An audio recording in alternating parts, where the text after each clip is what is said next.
So we made for our project a web application called SoundSearch.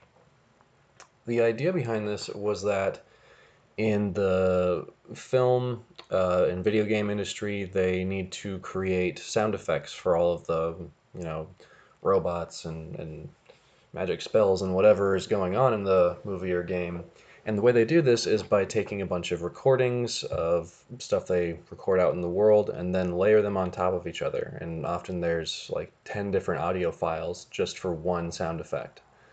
Each one of those audio files that they use is tagged, needs to be tagged and described with many, many different words. Because the idea is that if they've got say 1,000 or 2,000 audio files of different things they recorded out in the world, they need to be able to search and retrieve those audio files very quickly. They need to be able to look for certain characteristics of a sound, whether it's the sound of ice or metal or wood or grass or wind or whatever. And they need to very quickly sort and search through many, many, many different sound files and retrieve them based on a description of what the sound recording was made of and different audio characteristics of it, whether it has high frequency content, whether there's a lot of reverberation in it, and so on. So our idea was to make a application where users could upload sound files and then tag them with many different descriptors. Then they would be able to search their library for any number of these descriptors and then get back a list of all the sound files which they've uploaded that were tagged with those descriptors. So let's see this in action. As you can see, this is the home page. And we have some recent audio files and tags that we've used before.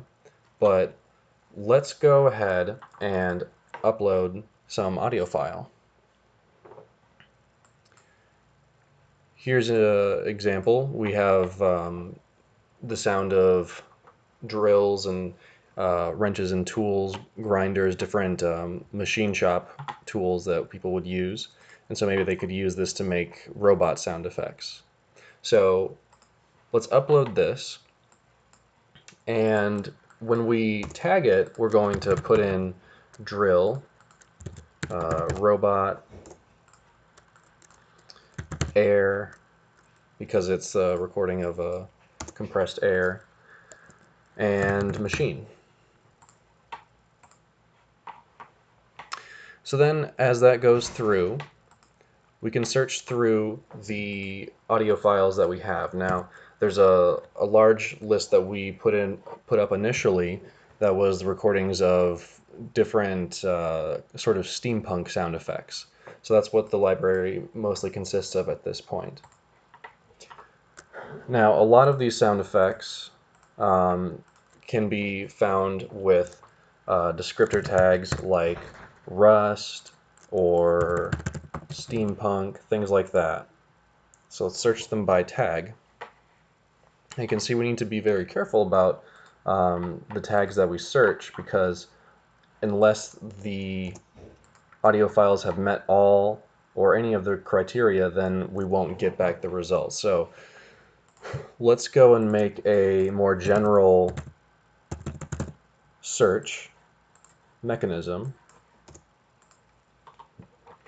So this gets back a lot of the recordings that we uploaded in the first wave. As you can see, there's just so many different tags that you would have just for one of these audio files. So gear, crank, rust, chunk, metal, mech, punch, steam, and so on. And it would just be unrealistic to categorize these into folders, into a giant complicated hierarchy of directories, because there's going to be a case where, say, you had recordings of metal, but you would not be able to find those recordings if they were in one folder of metal recordings rather than another. But if you just want to get all of your metal recordings, regardless of what folder they were in, then this search by tag system would be one way to do it. So this was what we did for our project. We learned quite a bit about um, developing with a server, developing a web application, and integrating with a user interface, as well as implementing a relational tag system of the likes that's used by services like YouTube or Instagram, or even IMDb.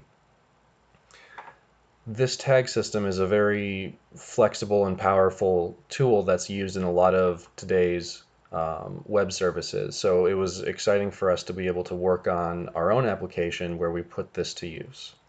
So that was our semester project. Thank you very much for watching.